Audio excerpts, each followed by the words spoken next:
Assalamu alaikum wa rahmatullahi wa barakatuhu. Derɗiraaɓe wondaɓe mi silmini dow moɗon, mi hofni on mi waɗani on barka ɗum derɗiraawo moɗon Adamu Jibrilla DZ application. Nam derɗiraaɓe, ɓaawo nde mi yerɓani on application mi wi on ɗum ɗo hokka boro tati to a yari 300 ɓe hokkete link maɗa partage na himɓe wakkati ɓe nasti ɗuɗini a heɓa boro tati man ɗo ɓe hokka ma a retira. Dedei mi yerɓi link mai ha nder chain Kudal Plaku TV. Mi yerɓi link mai ha nder chain, nda link mai ɗo, nda link man ɗo, goɗɗo fu wara tan klika dow link mai, nda ha windi réclamer 30,000 cash, nda ha ton on wara on klika dow link bleu ɗo tan on yaha on creya compte ji moɗon. Min ɓawo to nde mi creyi, nda ha mi holla on dedei jotta ɓe hokki am boro tati mai. Mi wara mi nasta ha ɗo, nda ha mi holla on himɓe je creyi be link am. Himɓe 41 nde ɓe creyi be link am, nden ɓe hokki am 3,000 mai siki. Foti an ko himɓe 20 ko himɓe 30 fu to creyi ɓe hokkete. Nonnon derɗiraaɓe, nda link maɗa bo ɗum je ɗo je a warata a mema ha dow ɗo, to a memi nda ɓe hokka ma link a kopiya a yaha a partage na himɓe. Nonnon derɗiraaɓe, ɓawo nde ɓe hokki am 3,000 mai, nda ha ɗo mi tammi on lari siki 3,000, il reste 0 franc pour effectuer le retrait.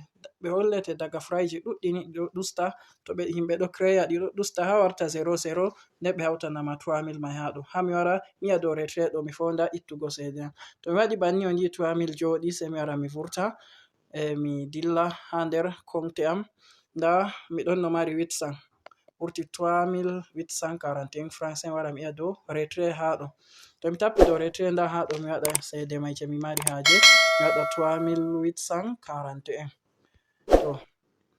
To mi tappi banni ɓe holli am, nda mi reservan ɓe ta'an frais, mi reserva 3,649 francs, sai mi yi'a dow confirmer banni. Mi rena dans quelques minutes. Wala, ɓe holli am withdraws 60, mi tammini ɗum retiri on banni man ɗo. Rena message man jippan direct ha nder telephone moɗon. Wala, mi tammi o lari nda message mai, nda cede man jippi ha ɗo 3,645 francs. Tammi on fami derɗiraaɓe, lawol ngol on tokkata on retira cede moɗon. Nonnon tammi on lari cede mai dilli ha ɗo, nonnon bo ɗe wari ha nder compte am Orange Money. Nonnon derɗiraaɓe, to on yiɗi fahin jotta kam nda ɗum warti bana wakkati on waɗai no 300, amma mi ɗo matina on metata on waɗa 300 banni mai tan on ɗo heɓa, sai on wara on klika ha dow ɗo ha windi fahin on rena seɗɗa, on continue kugal, on continue waɗugo partajugo link mai. To mi tammi on lari jotta bo ɓe holli am il reste 57,5 pour effectuer le retrait. Ha ɗo bo ɗo 2,942 francs.